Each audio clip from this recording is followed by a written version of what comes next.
Assalamualaikum warahmatullahi wabarakatuh. Perkenalkan, nama saya Tiara Dea Putri, NPM 23411152, Prodi Manajemen kelas MNJ 23B. Di sini saya akan membuat video pengantar manajemen yang diampuh oleh Miss Berlin. Pengertian perencanaan dalam manajemen dan mempersiapkan rencana untuk mencapai tujuan. Perencanaan merupakan salah satu tahap dalam manajemen yang sangat penting dalam mencapai tujuan organisasi. Perencanaan merupakan proses pemikiran yang sistematis dan terorganisir untuk mempersiapkan rencana kerja yang terarah dan terorganisasi, guna mencapai tujuan yang telah ditetapkan. Dalam konteks manajemen, perencanaan adalah proses pengambilan keputusan yang melibatkan pemilihan tujuan dan pengembangan rencana untuk mencapai tujuan tersebut. Perencanaan dapat dilakukan dalam berbagai tingkatan, mulai dari perencanaan strategis hingga perencanaan operasional. Perencanaan strategis adalah proses perencanaan yang dilakukan oleh manajemen puncak untuk menentukan visi, misi, dan tujuan jangka panjang perusahaan. Perencanaan ini biasanya dilakukan dalam jangka waktu 3-5 tahun ke depan dan mencakup semua aspek bisnis, termasuk pengembangan produk, pemasaran, dan juga operasi. Perencanaan taktis adalah proses di mana perencanaan yang dilakukan oleh manajer. Perencanaan operasional adalah proses perencanaan yang dilakukan oleh manajer tingkat bawah untuk mengembangkan rencana kerja jangka pendek guna mencapai tujuan yang telah ditetapkan dalam perencanaan taktis. Perencanaan ini biasanya dilakukan dalam jangka waktu 1 tahun atau kurang dan mencakup rencana produksi, persediaan, pengaturan jadwal kerja. Perencanaan memiliki beberapa manfaat penting dalam manajemen. Pertama, perencanaan membantu organisasi untuk menetapkan tujuan dan mengembangkan strategi untuk mencapai tujuan tersebut.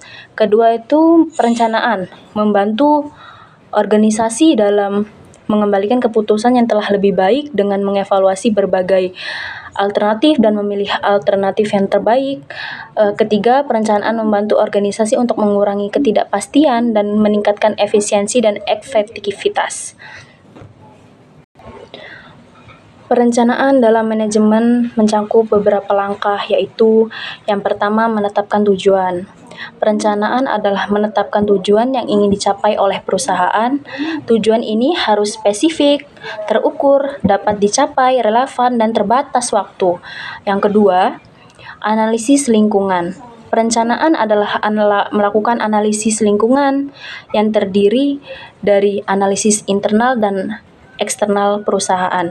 Analisis internal dan eksternal perusahaan. Analisis internal mencakup mengidentifikasi kekuatan dan kelemahan perusahaan, sedangkan analisis eksternal mencakup mengidentifikasi peluang dan ancaman dari lingkungan eksternal perusahaan. Yang ketiga, menetapkan strategi. Setelah melakukan analisis lingkungan, strategi untuk mencapai tujuan perusahaan. Strategi ini harus didasarkan pada analisis lingkungan dan harus mempertimbangkan kekuatan dan kelemahan perusahaan. Yang keempat, membuat rencana. Langkah adalah membuat rencana untuk mencapai tujuan perusahaan. Rencana ini mencakup tindakan-tindakan yang akan dilakukan untuk mencapai tujuan, sumber daya yang dibutuhkan, jadwal waktu, dan indikator kerja untuk mengukur kemajuan. Yang kelima, implementasi. Setelah membuat rencana, langkah selanjutnya adalah mengimplementasikannya. Implementasi harus dilakukan secara hati-hati dan terorganisir untuk memastikan bahwa tindakan-tindakan yang diambil konsisten dengan tujuan dan rencana. Yang keenam, monitoring dan evaluasi. Langkah terakhir dalam perencanaan adalah monitoring dan evaluasi. Ini mencakup memantau kinerja perusahaan dalam mengevaluasi kemajuan terhadap tujuan yang telah ditetapkan. Evaluasi ini akan membantu perusahaan menyelesaikan rencana dan strategi jika diperlukan. Dalam kesimpulannya, perencanaan dalam manajemen sangat penting untuk mencapai tujuan bisnis yang telah ditetapkan. Perencanaan mencakup menetapkan tujuan, analisis lingkungan, menetapkan strategi, membuat rencana, implementasi, dan monitoring dan evaluasi. Dengan melakukan perencanaan yang efektif, perusahaan Dengan melakukan perencanaan yang efektif, perusahaan dapat mengoptimalkan penggunaan sumber daya dan mencapai tujuan yang telah ditetapkan. Sekian video tentang saya. Sekian. Wassalamualaikum warahmatullahi wabarakatuh.